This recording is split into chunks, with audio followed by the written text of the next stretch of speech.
आत्या, आज फक्त गुढी सावरली मी, पण एक दिवस तुझ्या घरातलं अस्तित्वच मिटवून टाकेल. हा या विश्वंभर राजे शिर्केंच्या मुलीचा शब्द आहे. साहेबांचं रक्त सांडलं. या रक्ताच्या प्रत्येक थेंबाचा हिशोब चुकता केल्याशिवाय यो शुभू शांत बसणार नाही. आज गुढी उभा राहिले, पण तुमची उत्तरती काळात चालू झाली आहे. नका हळू. सॉरी सॉरी सॉरी, माझं लक्ष दुसरीकडे होतं विश्वंभर. सॉरी. काय झालं नंदा? काय एवढी चिडलेली कायस? चिडू नको तर काय करू विश्वंभर?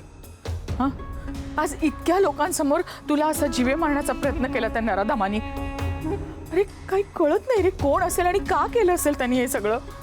नंदा का नको काळजी करूस. तो आता पोलिसांच्या ताब्यात आहे. तो कोण होता, त्यांनी का केलं, कुणाच्या सांगण्यावरनं हा कट रचला, सगळं समोर येईलच. मला तर असं वाटतं हा वार तुझ्यावर होण्याऐवजी माझ्यावर झाला असता तर बरं झालं असतं. नंदा का तुला या अशा अवस्थेत नाही बघू शकत रे विश्वंभर मी. मला खरंच असं वाटतं की तू हे राजकारण, ही खुर्ची, हे सगळं सोडून द्यावंस बाबा. नको तो मान सन्मान आणि नको ते पद. नंदा का ज्या झाडावरती फळं लागतात ना, लोक त्यालाच दगड मारतात. राजकारण असो किंवा कुठलंही क्षेत्र, जळणारे लोक असतातच. समोर त्याची प्रगती पाहवत नाही का त्यांना, मग त्याला त्रास देण्यासाठी वाटेल त्या थराला जातात. काळजी करू नकोस.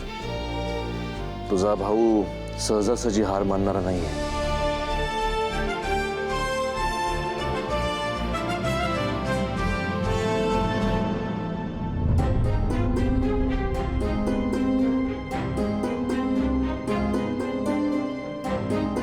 बाबा,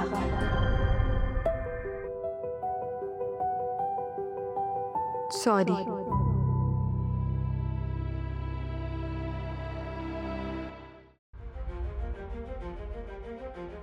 बाबा,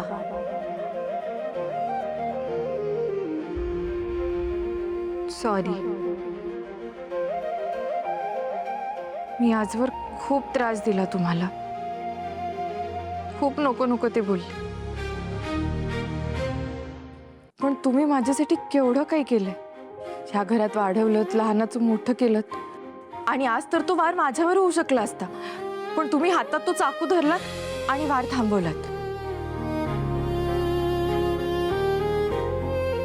नाही म्हणजे मला माहिती आहे तुम्ही हे सगळं काही बापाच्या मायपोटी नाही केलेलं. माझ्या जागी दुसरी कुठली मुलगी असती तरी तुम्ही हेच केलं असतं, कारण तुम्ही माणूस म्हणून खूप चांगले आहात.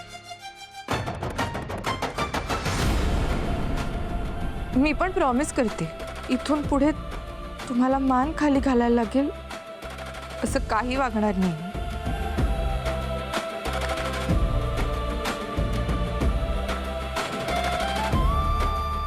येते.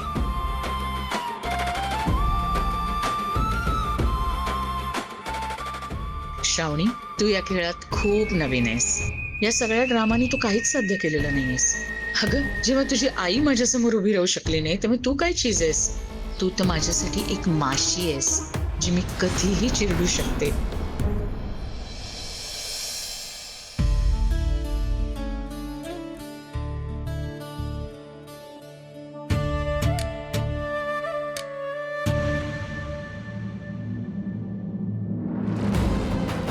अगं आत्ते, काय केलंस तू? अन्न आहे हे असं पाणी ओतून आणखीन पाप पदरी पाडून घ्यायचंय का तुला?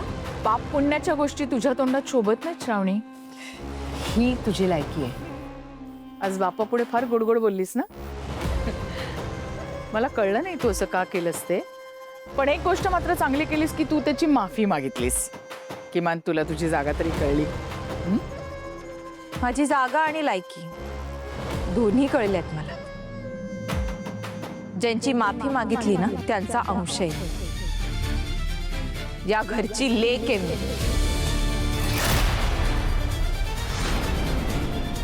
तुझ्यासारखी दुसऱ्याचं घर उद्ध्वस्त करून खोटा हक्क गाजवत ठाण मांडून बसलेली उपरी नाहीये मी. तोंड सांभाळून बोल श्रावणी. कोणाशी बोलतेस याचं भान ठेव जरा. भान आहे म्हणूनच बोलतेय मी. माझ्या आईच्या सुखी संसारात मिठाचा खडा टाकणाऱ्या बाईशी बोलते.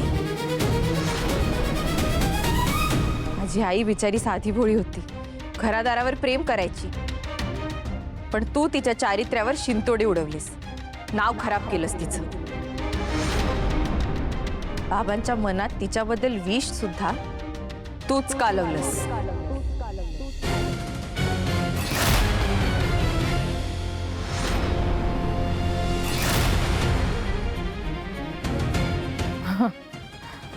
कुठल्या तरी गल्ली भोळ्यातल्या गोष्टी ऐकून तू काय बोलतेस?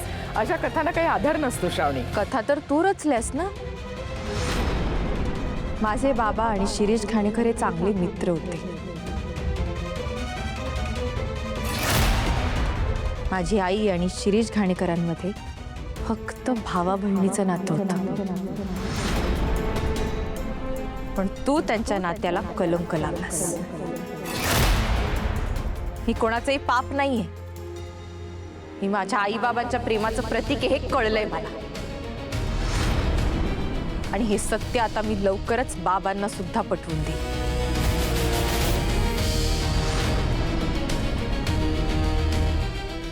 स्वप्न बघणं सोडून दे श्रावणी. ह्या घरातून मी तुला बाहेर काढल्याशिवाय राहणार नाही, लक्षात ठेव. उलट बोलतेस तू. ह्या घराबाहेर तर मी काढणार आहे तुला. तुझे दिवस भरलेत आता. जेव्हा जेवणासाठी वळवण फिरशील ना रस्त्यावर, तेव्हा तुला या जेवणाची किंमत कळेल. आणि ही वेळ आता लवकरच येणार आहे, त्यामुळे बॅग भरायला घ्या तू. कारण कसं आहे, हा घरचे संस्कार आणि नियम सगळं खूप वेगळं आहे,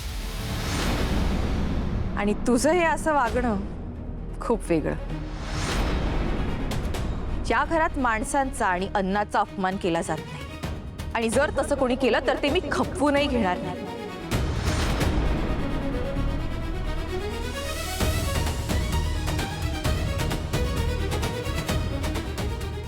अन्न हे पूर्ण ब्रह्म असतं, त्याचा असा मान राखायचा असतो. जास्तच उडायला लागलीस ग श्रावणी. तुझे पंख छाटायला मला जराही वेळ लागणार नाही, लक्षात ठेव. माझ्या आईचे जसे छाटलेस तसे.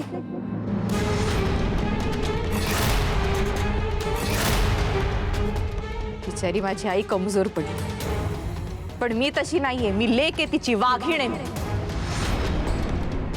माझ्या आईसोबत तू जे काही केलंस ना, माझ्या बालपणाचा जो खेळ मांडला होतास, त्या सगळ्या गोष्टींचा बदला घेणार आहे.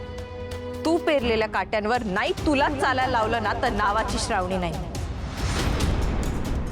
बाकी जे व्हायचं ते होणारच.